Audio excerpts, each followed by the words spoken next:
Hello everyone and welcome to the conclusion of the match Magnus Carlsen versus Praggnanandhaa. It is game 3 of the FTX Crypto Cup round 7 and well, so far if you've been following what's been happening, games have been extremely wild, but both of the games that we've shown ended in a draw. However, that is quite over now. It is Magnus Carlsen with white versus Praggnanandhaa with black. It is game 3. Let's see what happened in this one. So Magnus now opens with knight to f3, and when this happens, you know that it's going to get serious. He's throwing out his World Chess Championship preparation, and of course Pragg better be ready for this. We have pawn to d5, d4, knight to f6, and now pawn to c4. We have e6 and g3. Magnus goes for the Catalan opening. D captures on c4, and now bishop to g2. We have bishop to d7. Pragg showing that he's more than ready, as this is only the 5th most popular continuation. Queen to c2, and now pawn to c5 by Pragg. And here there is actually a famous game from the 1983 candidates tournament between Garry Kasparov and Viktor Korchnoi, where Kasparov just castled and he defeated Korchnoi. But here Magnus goes for queen captures on c4. It is considered the best, based on today's standards. Bishop to c6 by Pragg, and d captures on c5. We have knight bd7, bishop to e3, and now we have bishop to d5, chasing away the queen. And there are some games where queen to a4 was played, queen to b4 is a known move, queen to c2 is a known move, but the move Magnus plays, queen to c1, is a new move. So it is now, as of move 10, that we have a completely new game. We have knight to g4. Pragg goes after the dark square bishop here, and bishop g5 attacks the queen. We have queen to a5 check, and now queen to c3. Magnus offers a queen trade. Pragg says, all right, but we trade on c5. So queen captures. We have castles by Magnus, and now bishop back to c6. It's a position where you could play a lot of moves like rook c8, h6, bishop to e7, queen b6, moving the queen out of the way. But Pragg decides to go for bishop to c6 and says, all right, if you trade, I get to develop my bishop for free. So h3 first, chasing away the knight, knight g to e5, and now we have knight captures, and rook to d1. So neither player wants to really trade and help the other one develop. Bishop captures on g2, king captures, and now queen to c6 with check. Magnus blocks this with pawn to f3, and only now Pragg trades queens. Queen captures, knight captures, and now pawn to a6. We have knight to a4. A very nice move. Magnus is going after this b6 square, and okay, the rook is on a8, but if you imagine if the rook wasn't there, rook to d8 would be checkmate. So something to always keep in mind. And here b5, although it seems like a move you want to play, because once this knight lands on b6, the b7 pawn will not be able to move forward. If b5 right away, then knight b6 is basically winning for white. Point being that after the rook moves, rook ac1 is a free move for white. Of course, you can never capture. This will always be checkmate. So once f6 is played, bishop back to e3 defends the knight. White completed development, and those rooks are just monsters on c and d file. So it would be very, very hard for Pragg to play this. So of course, he goes for bishop to e7, counters the dark square bishop, and Magnus goes back. Bishop f4. We have knight to c6, and now knight to b6, making it a bit hard for Pragg to develop his pieces. But now rook to d8 is possible, as both the knight and the bishop are keeping around the d8 square, and the bishop to c7. This is how Magnus forces the trade. Rook captures on d1, rook captures, and the bishop to c5 now.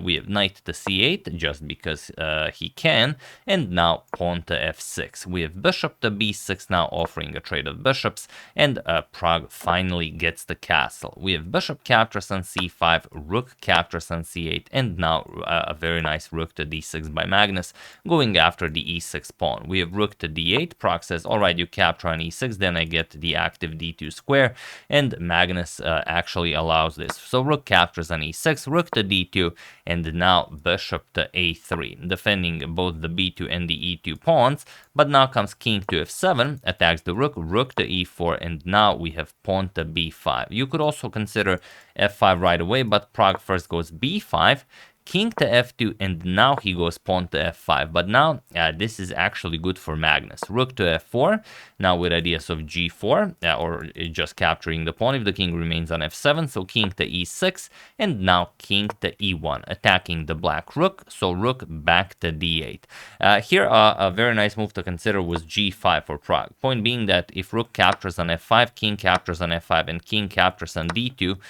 there's the bishop, there's the pawn to b4 move that traps the bishop.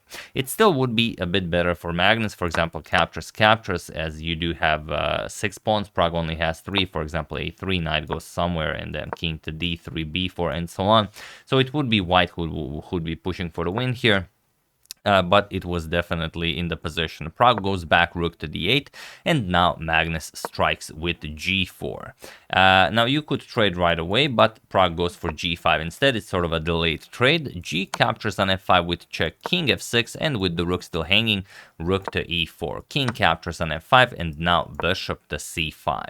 We have rook to d5, attacking the bishop, and now bishop back to e3. We have knight to e5, and now pawn to h4 by Magnus. This is how he wants to grab hold of all the pawns on the king side. h6, we have h captures, and now rook to d4, nicely offering a rook trade. Also possible was bishop to d4. It's a very tricky move, and also just straight out winning for Magnus, now just threatening to win the knight because he is up a pawn. So if he trades everything, he is winning. But then let's say knight to c6, bishop to c3, and now you are controlling all of the squares that the knight can use to get into the game. If the knight jumps, you trade, especially if it's a square like this, then you just trade everything. And if something like rook to c5, king f2, you start bringing the king into the game, and black is just paralyzed. So instead we have rook to d4 by Magnus. Now Pragg trades, captures, and now knight to c6. And now Magnus will have to prove that he can win this being up a pawn. It's a bishop against knight. So if you remember, for example, what Steinitz said, he said if you give him an endgame and he's up a pawn, that he will be winning that endgame. So we've learned a lot about endgames since the era of Steinitz, but he wasn't all that wrong. But there are some games that you actually can save being a pawn down. There are some games, of course, you can save being 2 pawns down. But when it's one minor piece against another minor piece, usually it's, you either can or can't. So bishop back to c3. We have pawn to g4 now, trying to trade down as much as possible. King to f2, g captures, king captures. Now Magnus gets the passed e pawn, and king to e6. We have king to e4, and now we have knight back to b8. So now Pragg will have to figure out how to hold this position. We have king to d4, knight to d7, we have bishop to b4, and now knight to b6. We have pawn to b3, taking away the a4 and b and c4 squares from the dark knight here, and knight to d5. Bishop back to d2, controlling the knight, now preparing to push e4, knight to f6, and now pawn to e4. e5 is also coming, knight to d7, and bishop to b4. So now Magnus basically has to figure out how to get across these squares with the king. If he can touch any of those squares with the king, he is very, very much closer to winning. So here, knight to f6, you have to allow something, but at least now you prevent king c5 as the pawn here is hanging. So Magnus advances it forward, knight to d5 now, attacking the bishop, bishop to d6, and now pawn to b4. Now there is no good way to prevent king to c5, so pawn to b4, we have king to c4 and pawn to a5. Now defending the b4 pawn, king to b5, and now Pragg goes for the trade. Knight to c3 check, king captures, knight captures, and now we have king to a4. And this is a crucial move by Magnus, because if you don't play this, if you just capture here, then knight to c1 and Pragg gets a draw. King a4, just knight captures on b3, of course king captures, and king captures on e5 will be a draw by insufficient material. So after knight captures on a2, we have king to a4, putting Pragg in Zugzwang. Now there is no good move. Now knight to c1 is pointless because just king captures. The bishop, of course, will keep defending the pawn. So instead, after king a4, king to d5 by Pragg, but now king to b5, we have king to e6, and now king to c4. King to f5, and now king to d5, chasing away the king from the e6 square. Knight to c3 check, king to c6, now king to e6, and king to c5. Again, attacking the pawn here. So knight to a2, and now king to b5. And now, of course, you can't keep an eye on everything. King to d5 is played, and now king to a4. King back to e6, and now just bishop captures on b4. But now it's much different, because now if king captures, for example, on e5, bishop to d2, and the knight is trapped. You know, when the bishop and knight are apart 2 squares, that the bishop controls all of the squares that the knight can go to, and especially if the knight is on the edge of the board, it's very, very easy to trap the knight. So this is what Magnus spots. So knight to c1 instead, but now just bishop to d6, defending the pawn here. King to d5, now comes b4, and the 2 pawns are now just much too powerful. We have knight to d3, pawn to b5, knight to b2 check, king a5, knight to c4 check, king to a6, and it was in this position on move 72 that Praggnanandhaa resigned the game, as there is nothing more to be done here. Once you make a move, king e6, just b6, and there's no stopping the pawn. You have to give up the knight, and then of course this is winning well.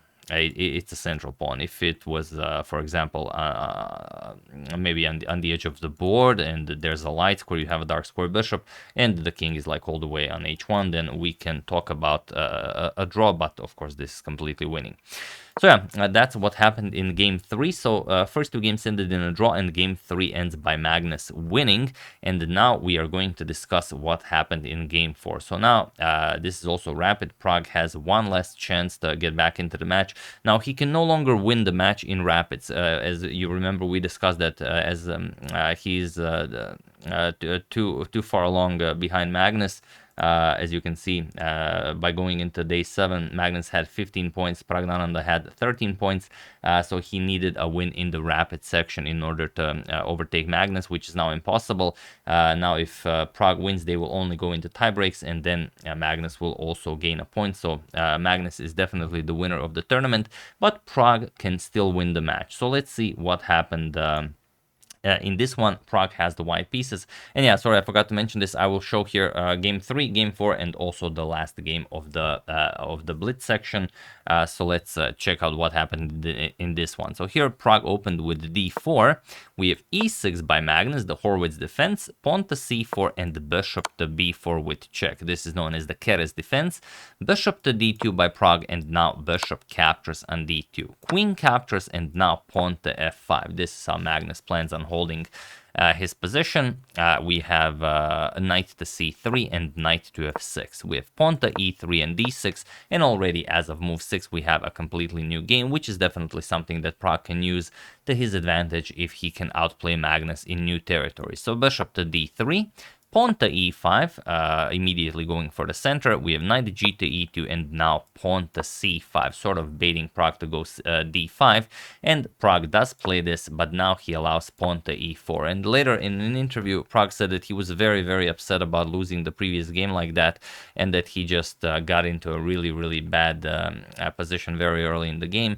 But what can you do? Bishop back to c2, knight b to d7, and now bishop to a4, not allowing the knight to go to e5, because once Magnus advanced this pawn to e4, he of course wants to put his knight here, then the knight comes to d3, and wow. So here Magnus castles, now knight to e5 is possible, and Pragg of course goes for bishop captures on d7. We have knight captures, and now pawn to h4. He has to go for it, there's no more waiting. Knight to e5, we have b3, and now knight to d3 with check. It was pointless to try and stop this. King to f1, and now Magnus goes for queen to f6. As the white king still hasn't castled, the rook on a1 is undefended, so this knight can never move. So knight to f4 by Pragg, and now we have pawn to b5 by Magnus. Something Pragg said later in an interview that he was very surprised to see this. I think as Magnus already won the event, he's definitely the winner of the FTX Crypto Cup. He wanted to finish the tournament sort of with a bang. But if you want to play this seriously, you play knight captures on f4, mess up white's pawn structure, and then play b5, making knight captures impossible because of queen captures here. And after c captures on b5, now white has a doubled f pawn, doubled b pawn, and of course this should not be a problem for Magnus. But he played b5, and now Pragg just happily captures on d3, e captures, and now c captures on b5. And now this is much different. The king side here isn't ruined, and this b5 pawn could potentially be very strong. So a6, Magnus challenges it, rook to d1 now, and a captures on b5. We have knight captures, and now pawn to f4. Magnus going for the attack, e captures, and now bishop to g4. Pragg defends, all right, pawn to f3. We have bishop to f5, now defending the passed d3 pawn, and king to f2. Pragg finding all the correct moves, rook f to e8, and now knight to c3. We have pawn to h5, stopping white's pawn to h5, and now rook d to e1, offering a rook trade.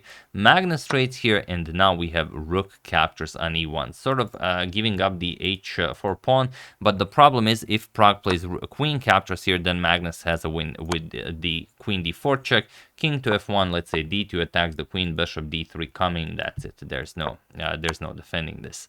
So after rook captures on e1, we have rook captures on e1, queen captures on h4 with check, and now king to g1. So it looks scary, but Pragg's position is actually perfectly fine here. We have queen back to f6 by Magnus, now comes knight to b5, and now pawn to h4. Magnus continues pushing further, but Pragg now starts pushing his passed pawn as well.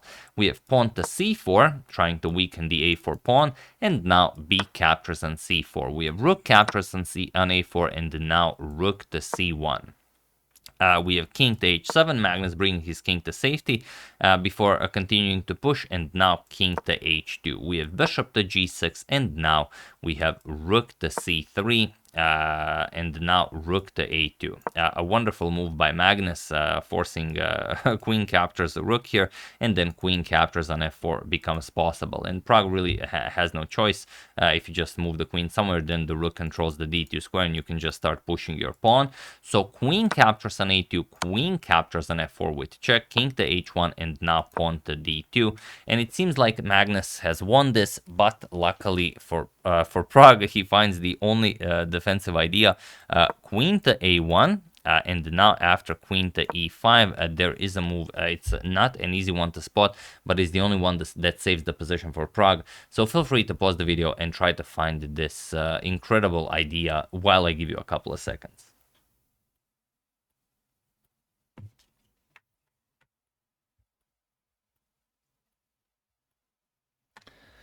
So for those of you who were able to do it, congratulations on parting with your rook. And for those of you who just want to enjoy the show, it is rook to c1. This is the only way we prevent queen to e1 check and then d1 queen. So rook to c1, we have to give back something. D captures on c1. Magnus even brought a rook into the game. He didn't even bother bringing a queen because it comes with check. Queen captures on c1, and now bishop to d3. And it's not easy, but with this bishop to d3 move, Pragg now actually gets some winning chances. He plays queen to d2, attacks the bishop, and now the problem is, if bishop captures on c4, queen to c2 check just picks up the bishop. So Magnus missed this for some reason, so he has to go back, bishop to f5, but now Pragg plays the incredible queen to g5. And now, how can Magnus defend against this?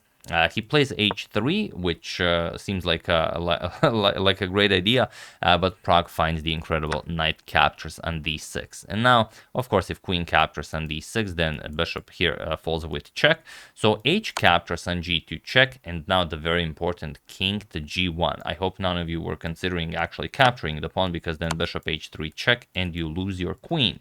So after h captures on g2 check, king g1, now comes queen to e1 with check, king captures, and now queen to e2 check, king to g3, queen to e5 with check, and now queen to f2. Magnus plays queen to b2 with check, king to g1, now comes queen to d4 check, king to g2, and queen to b2 check, but now king to h1, and now of course, delivering one more check along the back rank will result in queen to g1, so no more checks for you. So here, bishop back to d3, and now we have queen to e3. Again, putting pressure on the bishop.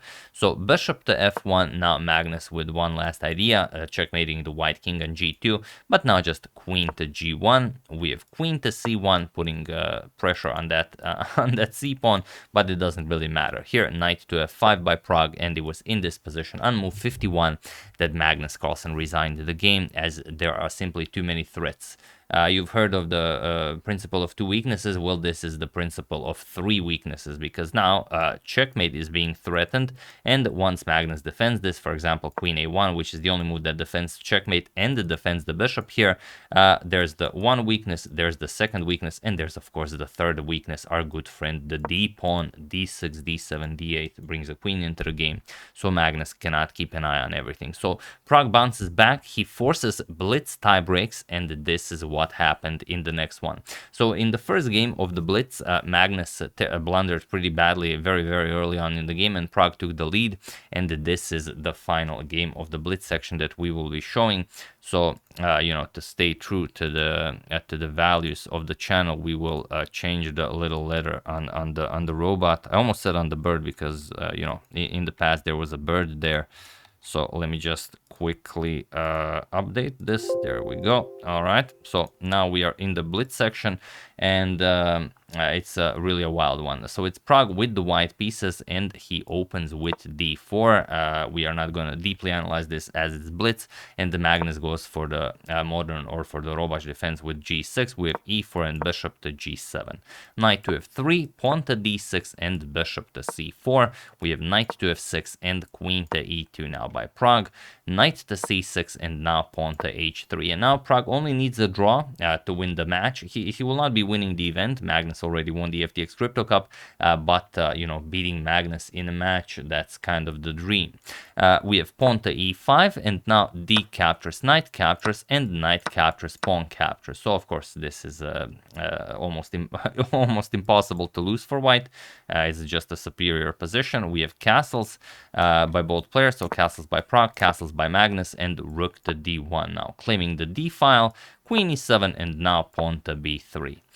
We have rook to d8, offering a trade of rooks, and now there are some games where bishop to a3 was played, but here we have rook captures on d8, and it is now as of move 12 that we have a completely new game. So let's see how Magnus handles this. Queen captures on d8.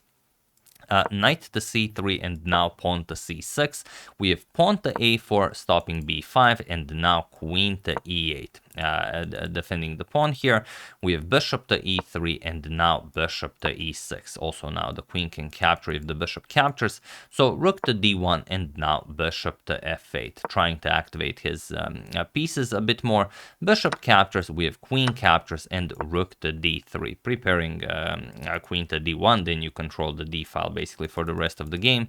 A6, and now queen to d1. So Magnus really did not achieve all that much from the opening, especially in a position where he desperately needs a win. So here we have bishop to b4, f3 now, solidifying here, defending the e4 pawn, and now queen back to e7. We have king to h2, Pragg just slowly improving the position, and pawn to b5 now. We have knight a2, attacking the bishop, bishop to c5, and Pragg again very happily trades. Captures, captures, we have captures, captures, and rook to d8 with check now. We have rook captures, queen captures with check, king g7, and queen back to d2. Pragg trades off the entire board, and now says, all right, this is a draw, let's call it a day. You win the event, I win the match. But Magnus is not so quick. You have many dark square weaknesses around your king, so let's go knight to h5, knight to b4, and now knight to f4. So it could be very ugly if Pragg's queen moves, then let's say queen f2, queen g2, checkmate. So you have to be very careful. But at least Pragg doesn't have to push for anything. He's very happy with just a draw. So c3, and now pawn to h5 by Magnus. We have h4, not allowing the pawn to come any further. Knight to e6. Now Magnus has to figure out a different way how he's going to push for the win. Knight d3 attacks the queen, queen d6, and now queen to e3, improving at least a little bit. We have pawn to c5, and now knight to f2. We have knight to f4. And now Pragg plays g3, chases away the knight, knight e6, and now queen to d3. Here Pragg offers a queen trade, but Magnus can't really agree to this if he's to have any winning chances whatsoever. So king g2, queen to a5, and now we have pawn to c4 by Pragg. And here Magnus plays b4, and he says, all right, now your position is much, much worse, as I'm going to play queen to a2. I'm going to have constant pressure on the b3 pawn. The knight is coming to d4. That will also put pressure on the b3 pawn and on the f3 pawn. So you have given me a little bit, a little something here. So queen d5 by Pragg, queen to a1 now by Magnus. And now how do you defend against all of these threats? For example, if you try queen back to d3 to prevent the queen from infiltrating, it's impossible. Just queen, for example, the b2 or queen to a2, and now what do you play? Knight is coming here, putting pressure here, putting pressure on b3. Something will fall here. So here knight to d3 by Pragg, and now queen to a2 check. King h3, Magnus picks up the b3 pawn, and Pragg picks up the e5 pawn. We have queen to b1, and now king to h2, not allowing queen to h1 checkmate. That would be very scary. You have to be mindful of the g4 square being guarded by the pawn. So king h2, Pragg spots this, and now queen to b2 check. King h3, and now pawn to b3. Magnus starts advancing his passed pawn. Knight to d3 attacks the queen, queen to c3, and now pawn to f4. Pragg now starts pushing the pawns. We have pawn to b2, and now Pragg plays knight captures on b2. And this is now very, very scary because now, I don't want to spoil it for you, but feel free to pause the video and win the game for Magnus while I give you a couple of seconds.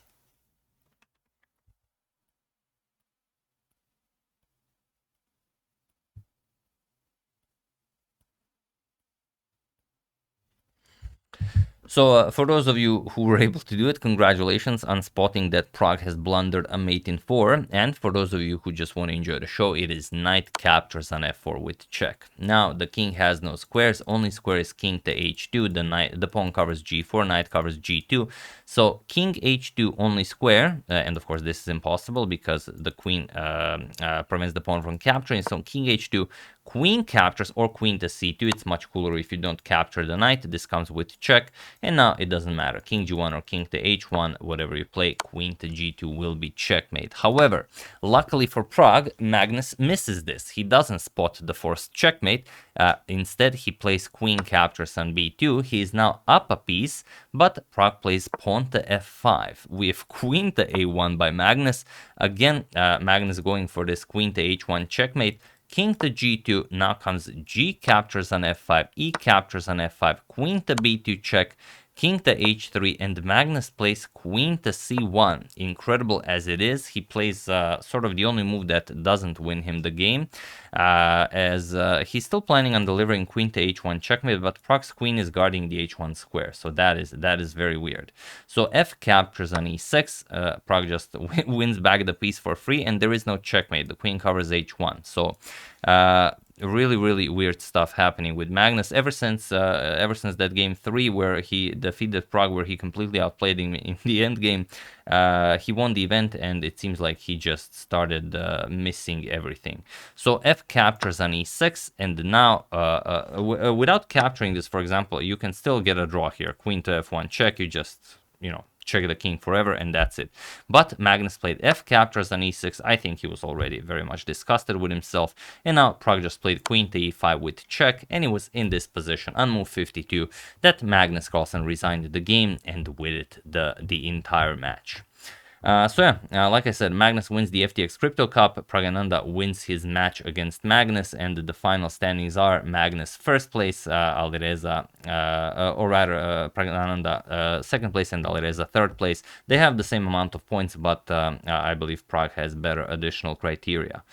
So here you resign because whatever you play, all of these pawns will just fall with check, so there's no point in continuing to play this. For example, King f8, Queen captures on c5 with check, King f7, Queen captures on h5 with check, and so on. Now Prag will just have too many pawns, and that's it. So truly a wonderful match. Brilliant stuff by Prag, getting the 2 draws, then Magnus taking a lead in the match, and then Prag bounces back, forces tiebreaks, and then just crushes Magnus in the tiebreaks. Truly incredible stuff. But it is in the end Magnus Carlsen who wins the event. I think he was very happy about winning the event, but I think he was more sad about losing this match to Praggnanandhaa than he was happy about actually winning the event. But we will know more. Sorry about covering only this match, but it was the one everyone was interested in, as you know, no one else could take the win. So if you have any any of your own favorite games, do share in the comments, and I will look into them tomorrow. And sorry about a bit of a longer video, but we did cover 3 games, so you know, what are you gonna do? So yeah, once again, really hope you guys enjoyed it. Very much, appreciating both Prag and Magnus for playing such incredible chess and for entertaining us. I would like to thank Brian Enriquez, Jirai Krishna Kumar, John Anderson, Lucian Grozov, and Akshay Pandit for a contribution to my channel. Thank you a lot. I really appreciate it. As usual, you can check 2 of my previous videos here. Thank you all for watching, and I will see you soon. Continuing to check up on your wonderful suggestions, and we are finally going to show that wild game between Stockfish and Chessmaster, the Grandmaster Edition. Thank you all. I will see you soon, and have an excellent rest of your day.